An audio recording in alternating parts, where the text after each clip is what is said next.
siç e dini, Inspektorati i Trashëgimisë Kulturore e ka ndaluar punimet në sheshin Gjergj Bush dhe kjo krejt me tendenca politike për të bllokuar një farforme transformimin brendësor të kryeqytetit, dhe kjo nuk është hera parë që një gjë i tillë apo proces i tillë po ndodh. Kemi rastin e Vonazës së Jashtme, kemi rastin e ishullit urban që lidh Arbërin me Platon, dhe pastaj edhe raste tjera specifike si rruga A e kështu me radhë. Prandaj kjo konferencë dedikohet sqarimit të opinionit publik, sa i përket asaj se si Komuna e Prishtinës respektivisht kryeqyteti me drejtoritë përkatëse në mënyrën më të mirë të mundshme kanë përgatitur projektin për sheshin Gjergj Bush, kanë plotësuar gjitha kërkesat që i takojnë në procedura administrative me i përmbyll dhe kësaj është bllokuar edhe ky projekt i radhës që është kapital dhe shumë i rëndësishëm për qytetin e Prishtinës. Thënë më sakt, është një projekt që rrjedh prej planit mobilitetit, është i bazuar në krejt planet zhvillimore komunale dhe urbane, prandaj është shumë e çuditshme se si ky veprim arbitrar ka ndodhur sot nga ky inspektorat për trashëgimisë kulturore.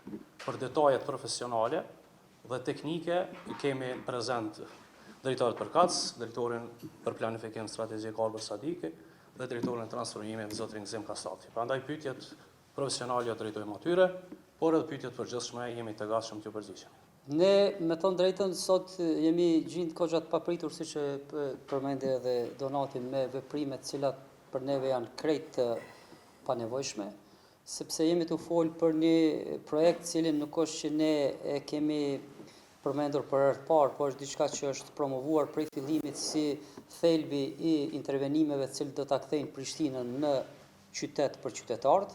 Dhe ky projekt është vetëm një nga ato projekte të cilat ndihmojnë që Prishtina të jetë me më shumë hapësira publike.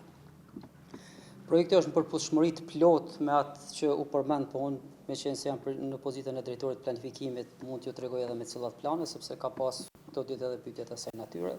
Është në përputhshmëri të plotë me planin rregullues urbanistik të vitit 2005 qendra 2, ku kjo zonë parashifet të kthehet në pedonale apo në rrugë përkombësor. Gjithashtu është në përputhshmëri të plotë edhe me planin zhvillimor urban të vitit 2013, ku e parashef komplet aksin Nëna Terezë deri tek flamurin hyrje me u kthy në pedonale. Gjithçka po bëjmë ne vetëm po i detalizojmë dhe po i konkretizojmë vizionet të cilat janë për ta kthyer Prishtinën një qytet i cili i dedikohet këmbësorëve, qytetarëve. Për mu përgjigj konkretisht të pyetja që ju e cekët, ju thash më herët duke qenë krejt një situatë e papritur, ne do të ulemi dhe bashkë edhe me zyrën ligjore do të shohim fillimisht se edhe cilat janë kompetencat e institucionit gjegj për me marrë masat radikale çfarë i ka marrë, por nuk jemi në gjendje që sot ta japim një përgjigje konkrete, meqense është çështje juridike të cilën ne do ta trajtojmë dhe do ta ndajmë ju pastaj. Unë mund t'ju them, sepse me siguri ka shtoj diçka edhe drejtori i cili udhëheq drejtorinë e cila është përgjegjëse për zhvillimin e punimeve, po nga kandi edhe i drejtorisë që jam unë, edhe nga kandi profesional duke qenë i fushës, dy jemi arkitekt. Punët të cilët ne i kemi të parapame me projekte në fjalë, jo që nuk cenojnë asetet e trashëgimisë arkitekturore, por përkundrazi kontribojnë që asetet e trashëgimisë arkitekturore të jenë pjesë e pandashme e qytetit. Të kenë mundësi me u vizitu, të kenë mundësi me u pa, të kenë mundësi me u aksesu, që është në të gjitha agjendat bashkohore të trashëgimisë arkitekturore moderne që të ketë intervenimet kësaj natyre që këto ndërtesa të bëjnë pjesë e qytetit dhe të jenë interaktive me njerëzit. Dhe po të hyni tash, nuk du më ju lodh sepse ndoshta nuk e kam problem me hyrë në ato detaje, po nuk e di se deri në çfarë detaje ju intereson. Po të shihni edhe rregulloria që merret i që precizon nevojën se kur shkohet për pëlqim prej anës qendrës për trashëgimi, e precizon qartas se thot kur intervenimet në rrezën mbrojtëse cenojnë kuadrin e shikueshmërisë të ndërtesës. Me intervenimet të natyrës të dyshemes, nuk e di se çfarë kuadri mund të cenohet. Përkundrazi, hapen kuadrat, perspektivat, peizazhet për me mujt me i shiju ato ndërtesa. Megjithatë ne nuk e kemi absolutisht, si më thon, problemas nuk kemi këtu për të krijuar konflikt me asnjë institucion. Ne jemi për të bashkëpunuar me secilin institucion për mi gjetë zgjidhjet që në qoftë se pretendojnë se vërtet edhe për gjëra të tilla duhet të ketë pëlqime, ne nuk e kemi absolutisht pikën e problemit që edhe me atë proces të merremi, sepse e dim që atë që po bëjmë nuk cenon asgjë në trashëgimin arkitekturor, absolutisht. Ne kemi disa shqetësime lidhur me IKMM, sepse kemi disa raste ku kemi pa që IKMM është duke punuar me standardet të dyfishta. Kemi objekte në Ministrisë të Punëve të Jashtme, e cila është duke u trajtu apo kemi ndërtime në ndërtesë të asetet, ose si quajnë ata, asetet të trashëgimisë kulturore. Njëjtë gjë po ndodh edhe me objektin e mekanizimit, i cili ndodhet këto te kafet e vogla. Dhe gjithashtu kulmi, i cili ka qenë është ndërtesë e mbrojtur, kulmi është gjithashtu i mbrojtur, ka intervenime direkt në kulm.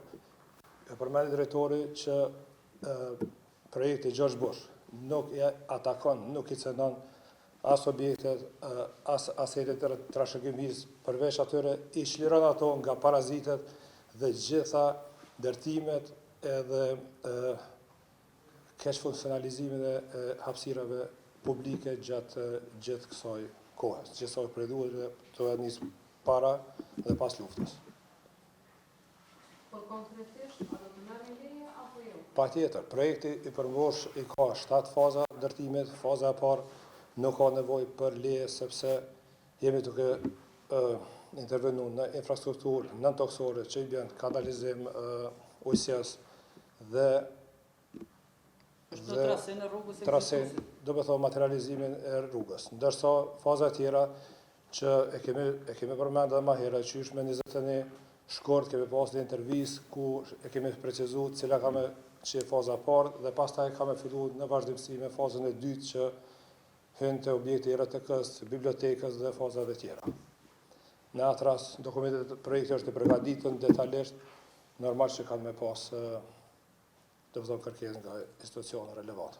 Po ndimet vazhdojnë sepse do të thonë urbanizmi ose drejtoria e urbanizmit ka lëshu pëlqim për zhvillimin e punëve, ndërsa ne ende nuk kemi hyrë te asetet e trashëgimisë për të cilat IKMM-ja pretendon se jemi duke bashkëre të ligjit. Këto pyetje edhe tjera më shumë ka pas karakter pretendim, do të thonë pretensios, sepse është shumë e kuptueshme ne si hartues të projektit, është e paimagjinshme të krijosh hapësira publike në të cilat nuk parashihet qoftë edhe automjetet për emergjenca, siç janë zjarfiksit, policia apo edhe ambulancat. Tani për tani edhe hapësira tjera të cilat nuk korrespondojnë ose kanë bariera fizike, tani për tani nuk ka mundësi, mirë po të ardhmen ka më qenë shumë ka më qenë më të çashme. Unë kisha dashur këtu ndoshta sepse harrova me thonë edhe që ndërlidhet me këtë që ju pyetët. Edhe kur fola për planat, anashkalova një plan i cili është shumë i hershëm. Për informatën e juve, plani i parë për qendrën universitare është bën 1971, 1970 e mbelen, fillim 1971 fund 70-s. Dhe qysh ai plan e parashef komplet qendrën universitare me e kthy në zonë përkombësore. Kur asnjëherë, asnjë plan, deri sot që është bërë për Prishtinën, nuk ka parapa qasje të makinave në zonën e qendrës universitare. Dhe këtu nuk mendoj që kanë bërë kush e di se çka, ndoshta ka qenë novatorizëm për vitet 70-ta, që për mua është një meritë e madhe e profesorit tonë nderuar Bashkim Fëmijët, i cili ka hartuar atë plan, që qysh atëherë ka parapa atë pjesë për student dhe për qytetar, po sot flitet për tendencë me hyrë në kampus universitar me makina. Më thonë, për mua është sinqerisht e lodhshme edhe me folë, sepse nuk njoh në kampus universitar kudo qoftë në botë në cilin mund të futesh me makina. Natyrisht ka me pas akses për makinat cilat janë të emergjencës, cilat janë të domosdoshme për një moment caktuar, po në kontekstin që shfrytëzohet sot, sepse po flasim, këtu janë disa diskrepanca të cilat unë nuk mundem pa i përmend. Flasim për mbrojtje të aseteve të trashëgimisë arkitekturore. Një prej aseteve më të mira të trashëgimisë arkitekturore tonën është biblioteka kombëtare Dhe para asaj në biblioteke ti kur shkon shef vetëm makinat të parkume në mënyrën më të egër të mundshme. Dhe në momentin që ne dojmë me intervenu për me e kthy atë hapësirë në hapësirë dinjitoze, më thoni një bibliotekë kombëtare rreth cilës ka makina. Ku do në botë? Ma gjeni një. Më thonë, ne jemi të hapur me diskutu me gjithë secilin për me i gjetë, me i zgjidh probleme të cilat janë të domosdoshme, që lidhen me emergjenca, që lidhen me në natyrë të veçantë të makinerie që dikujt duhet ta ketë për arsye të caktuar afër ndërtesës, po jo për qasje për makina siç ka qenë deri sot. Fatkeqësisht, pyetja shumë e mirë, por fatkeqësisht ky institucion nuk ka nxjerr fare vendim, dhe kjo është edhe një tjetër gabim procedural edhe një shkelje tjetër e këtij institucioni. Nuk ka një vendim të shkruar, ka vetëm një direktivë politike e cila ndalon transformimin e Prishtinës dhe kjo bëhet pikërisht nga ministri aktual zotri Çeku. Është parë se si ka vepruar dhe si është sjellur sot. E ka dokumentuar dhe arsyetuar me statuset e tij që i ka shkruar në rrjetin social Facebook. Ne nuk do ndalemi si Prishtinë, si kryeqytet. Kryetari Rama është brenda premtimeve të tij, ka thënë se të parët janë kombësorët dhe sheshi është për kombësorët dhe nuk është për makinat e as për mjetet tjera alternative të komunikacionit. Jemi brenda kohës, kemi premtuar që në 8 vite ta transformojmë Prishtinën jemi në vitin e 3 të qeverisjes, prandaj çdo tentim për bllokim është vetëm bllokim për qytetarët e Prishtinës dhe kësaj kjo qeveri në ikje, shpresojmë shumë shpejt që themi tikë dhe zyrtarisht dhe pastaj të ecin proceset e Prishtinës në mënyrë më të mirë të mundshme. Faleminderit shumë për praniminë tuaj. Nuk ka ndonjë njoftim, vetëm njoftim është mënyra arbitrare se si është vendosur ajo letra e kuqe aty. Dhe kësaj vendim formal zyrtar me arsyetime me këshill juridike nuk ka, prandaj si tillë dhe e konsiderojmë të padenjë juridikisht. Drejtorët e shpjeguan në mënyrë më të mirë të mundshme këtë çështje, prandaj për të çështje tjera teknike do t'ju njoftojmë për secilën kronologji të çështjes. Faleminderit shumë, kënaqësi e veçantë. Faleminderit.